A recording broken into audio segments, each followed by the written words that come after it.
Freedom begins when you realize the voice that worries isn't the wisest. It's the oldest. Please don't think that because you are unhappy, because there is pain in your heart, that you cannot practice presence. It is exactly because there is pain in your heart that communication with your inner self is possible. Your suffering and my suffering are the basic condition for us to enter the universe's heart, and for the universe to enter our hearts.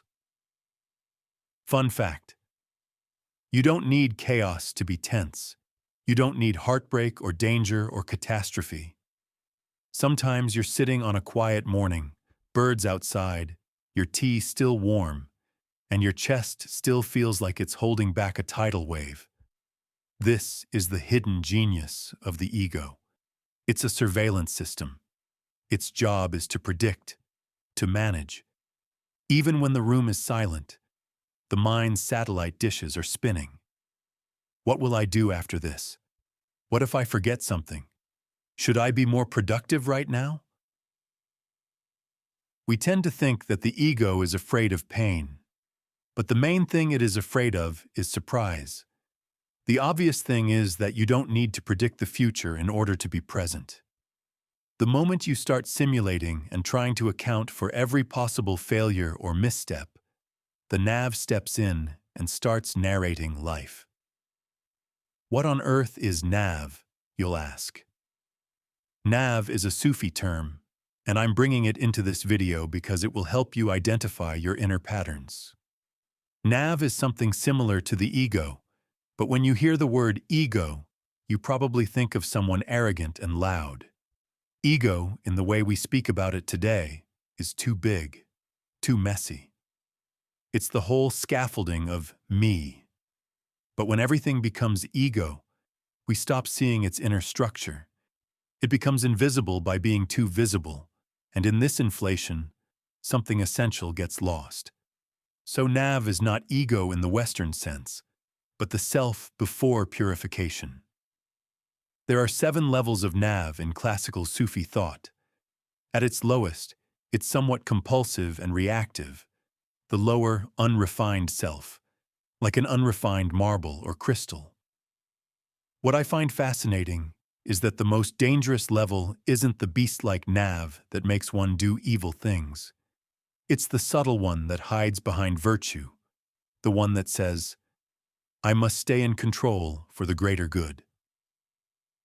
Or, I have to make sure everyone's okay. It's nav in its most deceptive form, ego disguised as care. We talk about ego like it's an entity hungry for attention. But most of the time, ego is subtle. It hides in the voice that just wants to be prepared. It wears concern as a disguise. It feels like care. It says, I'm just trying to protect you. I am your best friend. And okay, if you don't want to call it nav, there's a scientific term for it too.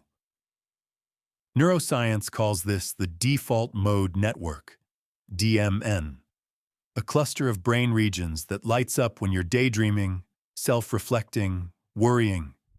It's active when you're not fully present, and its voice often sounds like introspection, but it's really repetition. The DMN keeps running loops to preserve a sense of self. It doesn't care if you're happy. It cares if you're consistent. And the way it stays important is by creating worry, a tension in your chest, a faint clench in the jaw, a tightness across the back. You don't think you're stressed, but something is holding on. And then the thoughts begin. Small ones. Planning, anticipating, replaying. But none of them sound intrusive. They sound like you. Pain in the body, especially chronic or ambient pain, often is the DMN speaking, a somatic echo of the mind's restlessness. That ache between your shoulders when you're overwhelmed, that's a thought your body doesn't have words for. Often people carry tension in the body, tightness in the neck, frozen gut, clenched fists, without a clear story. Feels like personality. I'm just a tense person. But what if you're just someone whose nervous system was trained to stay ready? And now that you've found a path of awakening, a path of surrender, it's not a surprise you find it hard to let go. So how do we, this tense and always ready people, even begin to surrender? In polyvagal theory, this is your sympathetic response. Half switched on, always semi-braced. And that inner voice isn't anxiety. It's the brain trying to justify the body's alarm. Thoughts rush in to explain the unease. Something bad is going to happen. I should be doing more. But really, your body is stuck in an old loop, and your thoughts are just trying to keep up. Tension is the biography of the ego. Wilhelm Reich, the student of Freud, wandered too far for the psychoanalytic world to follow. He maybe said things that world was not ready to hear at that moment, and it almost got lost. He implied that the ego is not just an idea. It is a haute muscular contraction. Your posture is your autobiography. The way you hold your jaw, the slight forward lean, the way your shoulders round in, these are gestures of a self trying to survive. They're not conscious choices. They're residues, a collection of reflexes sculpted by emotion. Your nervous system remembers everything your mind has dismissed. Most navs aren't proud or greedy. Most navs are afraid. They're trying to hold the world still so that nothing surprising can happen. They live in your diaphragm, your solar plexus, your neck. They want predictability, and the body is their architecture. So when you sit on the couch and start thinking about the future, your body braces, your back tenses, your jaw locks. Nothing is happening, but your imagined self is under siege. The usual meditation instruction is to rest as awareness. But that only makes sense once you realize awareness has been clenched into a shape that feels like you. So when you try to be still, your body aches. You think meditation isn't working, but really you're just meeting the architecture of the ego in fascia, in breath, in subtle tension. The ego wears pain like clothing. That quiet anxiety, that sense of needing to plan ahead, to stay alert. As tricky as it sounds, ego doesn't come as a villain. It comes as care, as responsibility, as vigilance. But it's the same ego, afraid of stillness, afraid of surrender. Start by watching when your body hardens, not during some traumatic event or mentally hard days, but in daily life too.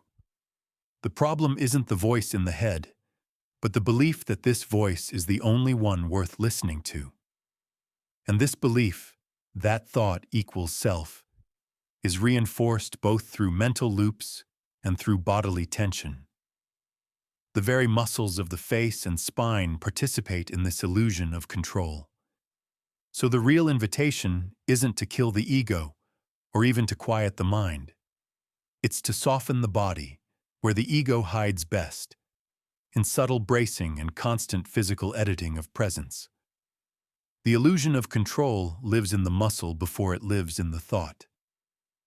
And perhaps the clearest sign that you're close to the natural self isn't some mystical experience, but the moment you stop preparing and let reality happen without you needing to hold it together. This is the art of not defending yourself from the moment. We are taught that vigilance is wisdom, that only the alert survive. But spiritually, that same alertness often becomes the very wall between you and the living current. Most people are not tense because life is hard. They are tense because they are trying constantly to outthink the now. Every part of them leans forward, tries to get ahead of the next thing, or folds inward in defense. To relax spiritually is not to go limp. It is to stop negotiating with life, to stop strategizing and positioning yourself. It is to unclench, not just the fists and jaw, but the story of who you think you need to be in this moment.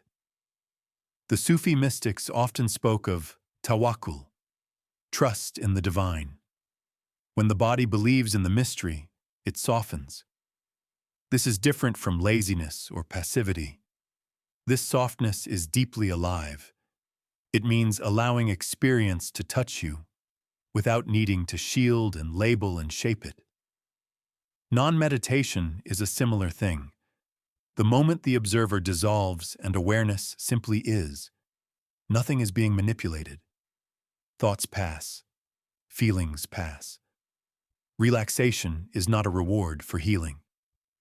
It is the condition that allows healing to start, and it begins with the body. A subtle shift. The shoulders drop, the breath deepens, the spine is no longer armored like a weapon. When you no longer need to deserve peace, you stop gripping the world like it's a problem to solve. You allow mystery in.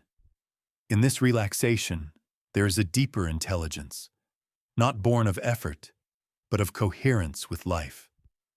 You don't force the flower open. You make space and it blooms. The same is true for your being. When you relax completely, you begin to remember who you were before you were taught to contract. Please don't run away from your suffering. Embrace it and cherish it. Go to the inner self, sit with it, and show it your pain. It will look at you with loving kindness, compassion, and mindfulness, and show you ways to embrace your suffering and look deeply into it. With understanding and compassion, you will be able to heal the wounds in your heart and the wounds in the world. The Buddha called suffering apprendizon holy truth, because our suffering has the capacity of showing us the path to liberation. Embrace your suffering and let it reveal to you the way to peace. Sufi mystic Bayazid Bastami said, "I went from God to God until they told me, leave yourself behind. Leave yourself. The rehearsed one, the explaining one, the tight one.